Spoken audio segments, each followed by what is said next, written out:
Atenção, crianças, para os 3 desafios estúpidos que podem te mandar direto para o Beleléu. Cavar um buraco até a China. Ser dentista de uma cobra. Banho de banheira com um tubarão. Esses desafios são só piadas, mas a internet está cheia de brincadeiras realmente perigosas.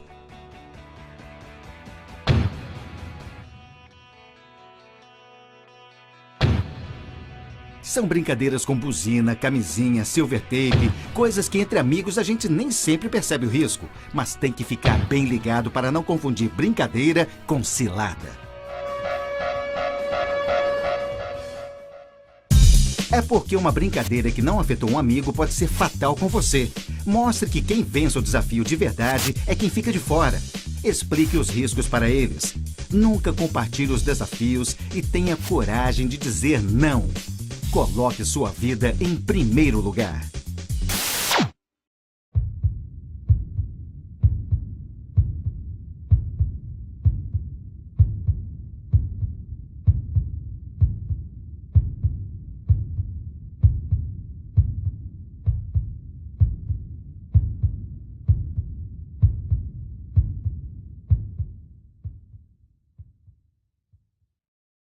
Muitos jovens e crianças foram vítimas dessas brincadeiras por não saberem.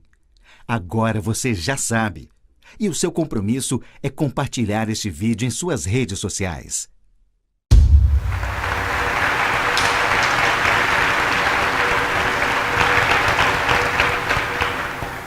Boa tarde. Eu vou me apresentar inicialmente. Sou Demetrio Gereissati, sou engenheiro civil de formação. Trabalho na área imobiliária, sou casado, tenho 3 filhos, o mais novo deles, Dimitri, perdeu a vida em 2014, aos 16 anos, vítima do jogo do desmaio. Como nós vimos aí no vídeo, esses jogos, esses desafios que estão soltos por aí, não tem nada de jogo. Esse é um linguajar que é usado não só no Brasil, mas em outros países, nos Estados Unidos e na França, são classificados ou chamados de jogos, mas não tem nada de jogo, nem tem nada de interessante. Infelizmente, são riscos muito grandes que os jovens correm.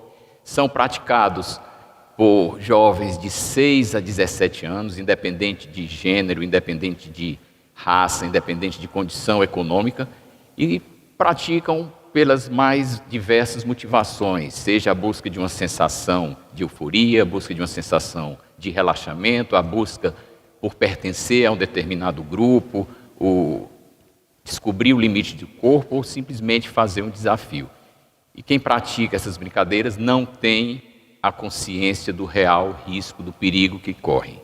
E, infelizmente, muitos casos terminam em morte ou em sequelas irreversíveis. As brincadeiras, a maioria delas, elas consistem em cortar o fluxo de oxigênio, e esse corte de fluxo de oxigênio, e que os jovens imaginam controlar e não controlam, terminam aí, como nós falamos, em acidentes. Essas brincadeiras, elas não são novas. Na verdade, acontece isso há muito tempo. O que mudou foi a forma de divulgação.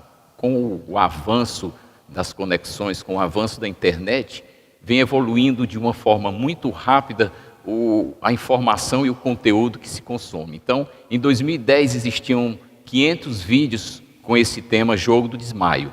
Agora, o último número que nós temos, já existem 18 mil, só em português, a nível de Brasil. Então, realmente é uma prática bastante arriscada e que está aí solta no mundo. Quando se passa por uma situação de revés, um acidente como nós passamos, é muito importante para que a aceitação venha, que se tenha a compreensão. E assim, 3 meses depois do acidente com meu filho, estávamos eu e minha mulher em uma plateia, assim como essa, de um grande auditório, participando do 2º Colóquio Internacional de Brincadeiras Perigosas na França. Estavam reunidos representantes de 8 países, autoridades da área de saúde, autoridades da área de educação, pais, e o assunto foi exaustivamente discutido por 2 dias. E a conclusão que nós chegamos ainda bastante fragilizados, claro, naquele momento, foi que existia um mundo que nós não conhecíamos. Isso foi em outubro de 2014. Em abril de 2015, estávamos lá novamente, eu e minha mulher, dessa vez para morar por mais de 2 meses na França e participar ativamente junto à APEAS. A APEAS é a Associação dos Pais dos Filhos Vítimas dos Jogos de Desmaio, e participamos ativamente do trabalho deles. Nós frequentamos salas de aula para assistir prevenção, nós estivemos em hospitais, nós estivemos em reunião de pais, em reunião de conselho, vendo qual era a metodologia, como era desenvolvido esse trabalho, já que eles vinham obtendo resultados satisfatórios a nível de conscientização e a nível de consciência. Então, essa experiência lá, a partir desse momento, a criação de uma entidade deixou de ser vontade nossa, passou a ser consciência. Aí nós já acumulávamos muito conhecimento de um mundo que nós desconhecíamos e estava claro para nós a vulnerabilidade que a nossa juventude estava. E nasceu assim o Instituto Dime Cuida. Dime, de Dimitri, meu filho, e cuida daquilo que está na essência do próprio Instituto.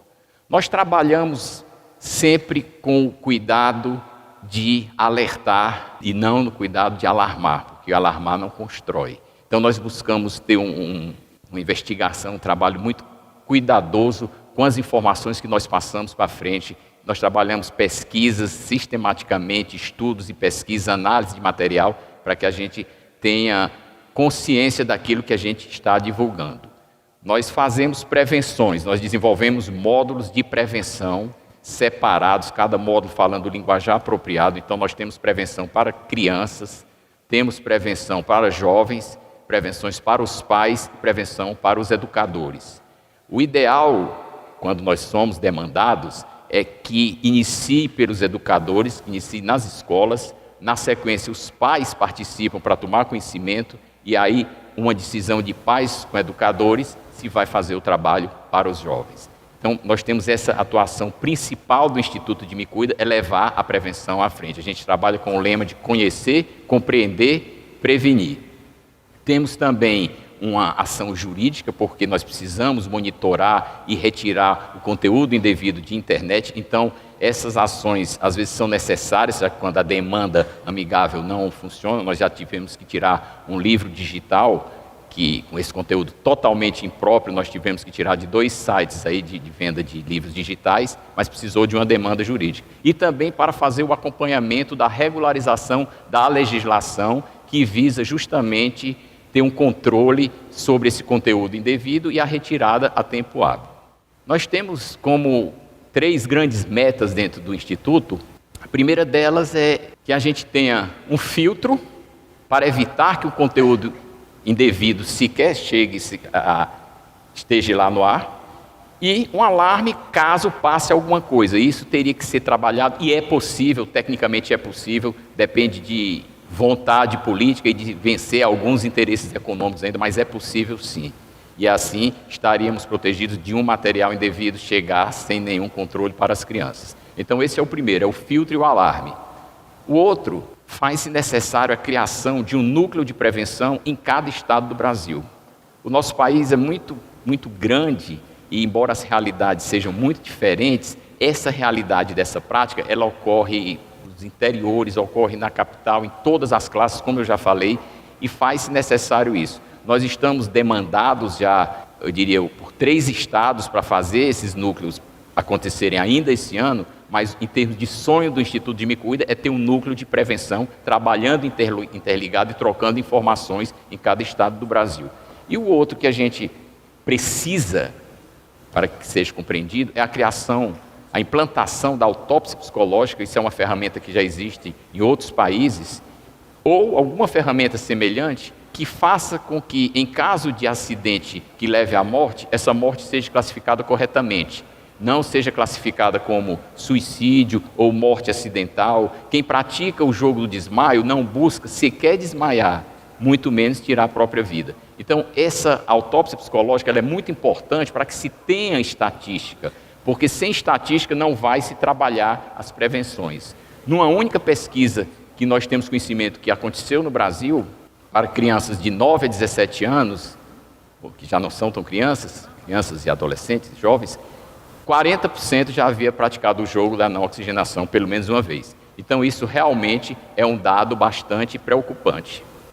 Algumas realizações do Instituto que merecem ser trazidas para conhecimento.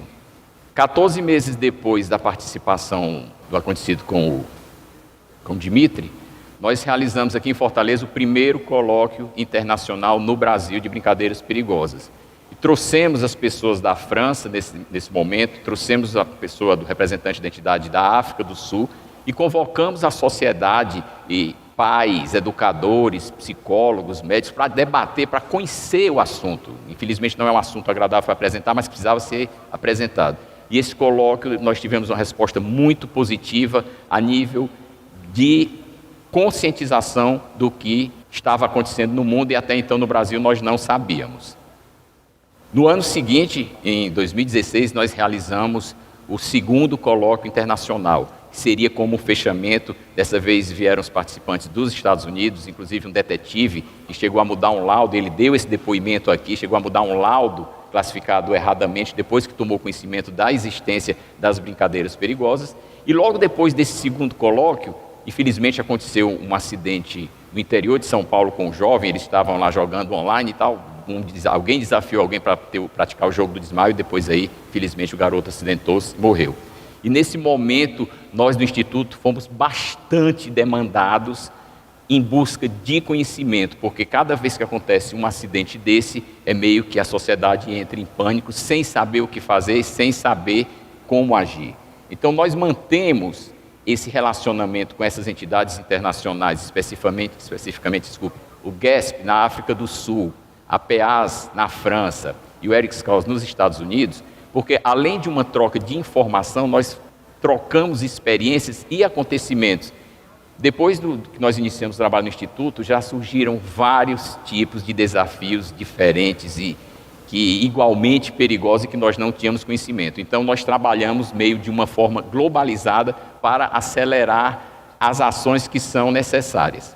Outra coisa que nós fizemos foi esse livro que está aí, Tem Perigo no Ar, é um livro, é uma abordagem lúdica para crianças de 5 a 11 anos, é um livro educativo, ilustrado, mostrando o cuidado que a criança precisa ter com o seu corpo, como proteger bem o seu corpo, não deixar ninguém tocar, o risco de cortar o fluxo de oxigênio, seria uma primeira tentativa mais geral de uma prevenção feita, digamos assim, para todo o público.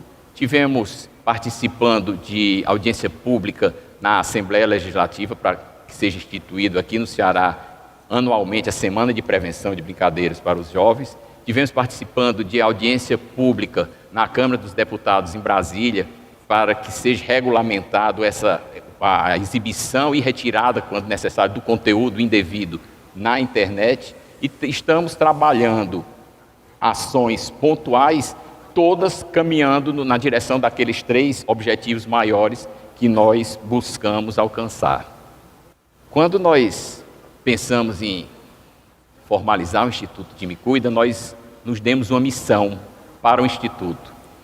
E a missão do Instituto é manter acesa a chama do legado de um jovem, atuando em seus sonhos e suas práticas, valorizando a vida. Então nós trabalhamos, além da causa de desmaio, dos jogos de desmaio, o Dimitri tinha um olhar muito especial para os animais de rua. Ele saía na rua, vinham os animais correndo atrás dele, lá no fim tem uma imagem dele assim na rua. Ele tinha uma facilidade muito grande, não só de falar com os animais na rua, mas de trazer para casa também. Então chegava com cachorro, chegava com gato, e nós não gostaríamos de interromper essa prática. Então, 2 meses atrás eu cheguei em casa com uma gata que peguei na rua. Então a gente continua não só com essa atuação pessoal, mas apoiando diversas ONGs, trabalhando castrações, trabalhando tratamentos que precisam ser feitos, resgates, lar temporário, e mantendo assim a chama da prática dele acesa. E o sonho, ele gostava muito de natureza, gostava muito de turismo de natureza. Então nós iniciamos uma ação com os guias de turismo no Cariri, na Chapada do Araripe, onde está lá o Geoparque Araripe, trabalhando para formar e inserir no mercado de trabalho guias de turismo de natureza. Então nós temos parceria lá com o Geoparque Araripe e temos um trabalho todo acontecendo lá nesse momento. Bem, gente, eu não estou sozinho nesse projeto. Quando eu estava lá fora agora no coffee break, alguém pegou minha mão e disse, sempre de mãos dadas. Eu tenho ao meu lado a minha mulher, com toda a sua força e sua serenidade, a Luísa, que trabalha o Instituto de Me Cuida comigo, me dando força, seja no silêncio, seja no sorriso, ou seja no olhar. E nós juntos tocamos esse projeto. Tenho meus filhos que estão aqui também, que apoiam. E é muito importante o apoio que eu recebo e que nós recebemos dos amigos, das pessoas que compartilham aquilo que nós publicamos em mídia social, das pessoas que abrem espaço para a gente levar o nosso trabalho de prevenção, que nos chamam para falar um pouco do Instituto de Me Cuida. Tem uma causa aí que precisa ser cuidada, tem vidas belíssimas de jovens e de crianças sendo postas em risco aí. Então é muito importante esse apoio, o espaço que as escolas abrem para nós. Cada vez que a gente é chamado, a gente tem um sentimento de gratitude muito grande. E assim, nós alimentamos uma saudade para não viver uma saudade vazia.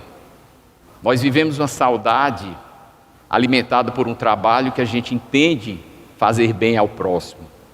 E isso, de alguma forma, permite que a gente não perca a capacidade de amar e que a gente não perca a capacidade de sorrir. Muito obrigado.